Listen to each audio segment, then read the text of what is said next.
Pjesëmarrja ulët në zgjedhje lokale është rezultati i zhgënjimit të qytetarëve me sistemin politik dhe elitën politike. Në LSDM dhe BDI mund të pritet presion më i madh për ndryshime të kuadrove dhe politikës. Në VMRO-DPMN pritet të konfirmohet vazhdimësia udhëheqjes dhe politikave aktuale, ndërsa vlen ka një mundësi reale të konsolidohet dhe të kthehet në një brend serioz politik. Këto ishin qëndrimet kryesore të analistëve në emisionin debatues Klik Plus në televizionin 21, lidhur me rezultatet e zgjedhjeve lokale. Kako se razočarova građaninot? Se razočarova od faktot što vo Republika Severna Makedonija nema nikakov animozitet, ni politički, ni etnički, pomeđu građanite. Animozitetot vo ova zemlja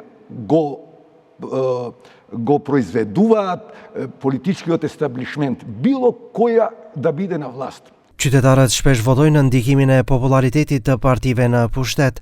Kandidatët e tillë, sipas Pasenovskit, kanë përgjegjësi të dyfisht, sepse qytetarët u japin mbështetje bazuar në besimin që kanë te partia. Во моментот кога вие сте избрани на нова функција, а сте нов, истиот момент завршува медениот месец со граѓаните.